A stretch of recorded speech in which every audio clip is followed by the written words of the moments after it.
Well, basically, it's a short time for doing any campaign. To reach out the nation in 9 days, that's a lot, even though we are a small country. We can't do house-to-house visits. So we will more concentrate on open places, public places like markets, shopping malls, MRT stations, bars, exchanges. These are the places where people are visible. The unfortunate thing is that they come only, you have crowds only at certain times of the day, either early in the morning, sometimes lunchtime crowd, but not so in public places like in this Orchard Road or Raffles Place, but not in the estates, housing estates. So the housing estates we have to go down in the evening. So, and we wish we could have more rally, but that's not the case. It's only one rally, including the lunchtime rally as well. So that's the general approach. So you will be taking up that one rally offer? Yes, I will only take up one rally. Yeah, so you will be having I will be taking up one rally. Okay. Lunchtime or night? It will be a nighttime rally. Lunchtime is too, I mean the crowd is too small. Yeah, Just thank give you. me some water, Yeah, thank you. How about online? How are you planning your campaign there? Well, I've got a Facebook, so I will try to update the Facebook now and then, keeping them informed where I am and all that. Just Facebook? No, Yeah, like, Facebook. broadcast? Well, I've got a website too. I think basically there are lots of opportunities to reach out through press conference. Today there was a live telecast as well. And there will be opportunity tomorrow morning. I'll be going down to do some broadcasting, and it will be broadcast over television tomorrow evening. So, and there is also an interview where all 4 candidates will be present in MediaCorp. So that's going to take place next week. Sir, Zul from the people, I'm just curious, do you have any comments about some of your supporters who I'm just curious, do you have any comments about that? Well, I was inside. I didn't know what was. There were lots of shouts and all that. Sometimes I can't hear what they were shouting at. Some I thought they were cheering for me, but actually they were cheering for Tan Cheng Bock. So, and then I heard somebody cheering for other people. I thought it's for me, but so it's quite. And I also heard some booing as well. So I thought that's not the correct way to conduct this campaign. I think in this campaign we show respect to everybody, but we cannot control the crowds, So, and it's a mixed crowd all over. Will you be speaking to your supporters to refrain from such activity in the future? Well, I think we do that all the time, We do that all the time. I suppose what would be your message to voters, whether or not they are your supporters or not, Yeah. In terms of keeping this campaign dignified, because you are electing a president. Yeah. It's not like the GE. That's true, but we may ask them, but you see online there's a lot of nasty comments about everybody. So we have no control over that. We obviously want to, we don't want such ugly scenes, exchanges to take place. But we cannot help it. We cannot help it if people decide not to, if people get out of, get too excited. I mean, would you be posting on your Facebook to tell your supporters, to make this campaign, to help make this campaign dignified? I'm sure people will understand that if necessary, I'll do it on the Facebook. But I don't think it's necessary to do that. Mr. Tan, Sure. can you elaborate a little bit on what you see your role as president? How do you see it being, and such that you ensure that it is within the ambit of the Constitution as well? Yeah, I think I will definitely. I'm actually going for the post that exists, not the post that I wish it to be.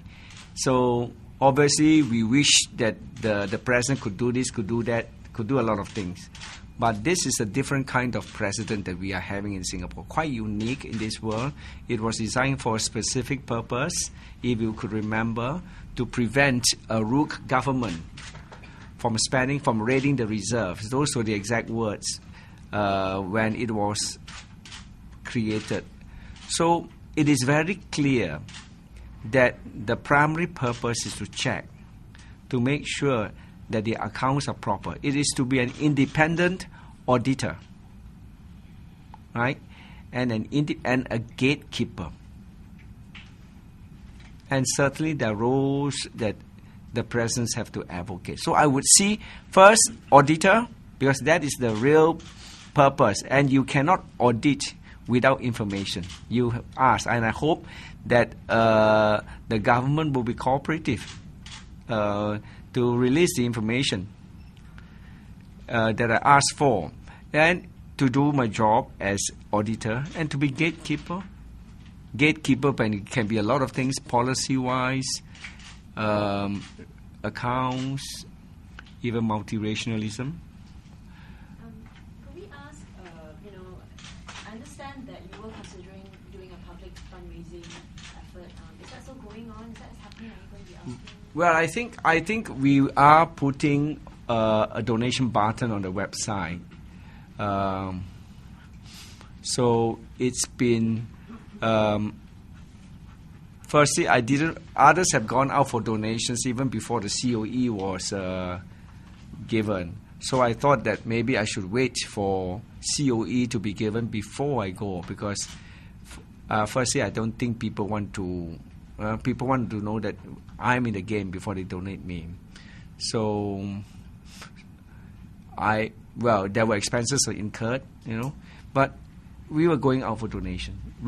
It's quite different. The Presidential Donations Act, I think, is quite different from the Parliamentary Elections Act.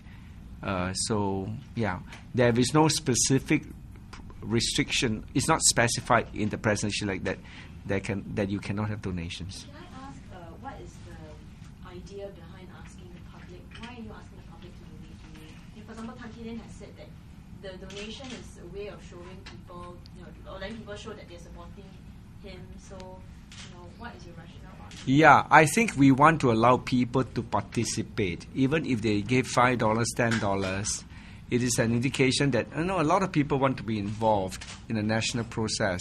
And this allows them to be involved, to participate in the national process. It's a good feel factor for a lot of people.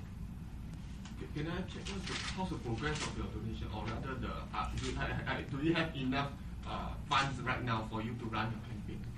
Well, I think we took a view.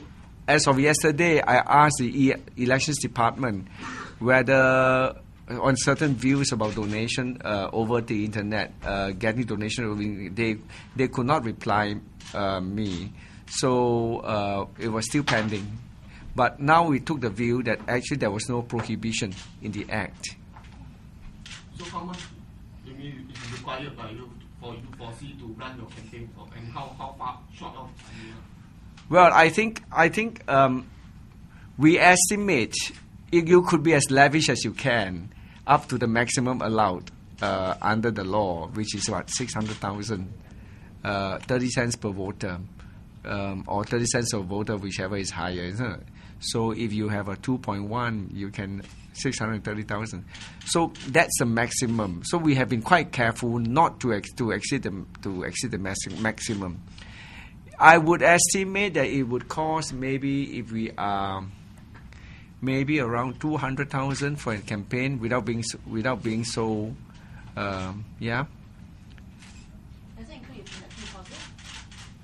The 200,000? Well, it has. I have not factored that in. So it's above Yeah. your election deposit. I think maximum. I think would come up to it's around there. It's a ballpark. I can't. Could we find out Sorry, how much? how much are you short of this 200,000 right now? Well, we haven't gone out. I don't know whether we have put a donation button already on. It's on. Is it on the website already? Not yet. It will be up with the new rollover tonight of our. Oh, I see. Okay. Tonight, is it? Yes. Out tonight. Tonight will be upped. So we have not gone out for donation, and nobody has donated any money because we have not asked for donation. So you haven't started with I haven't started yet. Okay. Yeah. So that means you need to raise, or you hope to raise 200. I hope to raise whatever is short. Then I'll make up myself from my personal You pocket. must have spent some money already, right? Yes, I have. I have some money. So Yeah. how much? Could we find out how much you've spent so far in your campaign? Well, I don't think the the accounts are up yet. I don't know. We are still. What is Yeah. your money? Is it all? Yeah, your it's my personal money so far. Can you give us a rough idea of how much you spent? Is it 100K? Have you spent half of your budget or what? No, I don't think so. I don't think so. We have only, well, as you can see, we have only started all these banners and posters. So Mr. Tan, if I can just bring your attention back to your role. You mentioned gatekeeper. Yeah. A gatekeeper in what areas? gatekeeper, well, that the government should not cross the line. There are certain minimum. Let's say, for example, well, it could happen in any way: extravagant spending, over budgeting, like the Youth Olympics. That's crossing the line. Okay, but under You have promised people that you will spend so much, but you overspend it by 3-4 times, and I would be a gatekeeper on that too. But under the Constitution, the President only has blocking powers in 5 Yes. specific areas. So how do you hope to go about, in trying to affect change in areas outside? Yeah, there is a concept called moral power too. So I would see, yes, it may not be a second center of executive power, but it's certainly a center of moral power. And how do you hope to exercise this moral power? How do you hope to work with the government? Well, as I've mentioned before, always talking to them, making my views heard to the government In private. in private. What sort of working relationship do you hope to have with the government and the Prime Minister? Well, the working relationship will be one based on mutual respect. Yeah. The Malay community doesn't quite know you. Oh, yeah. How do you address, introduce itself to the community? Yes, actually, I hope to be able to reach out to speak in Malay, but it's a bit difficult.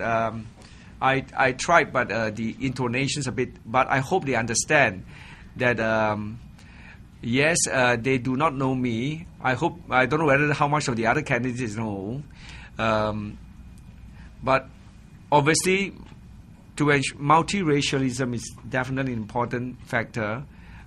You have this racial harmony maintaining racial harmony as a function of one of the 5 specified functions of the areas for the president to look at.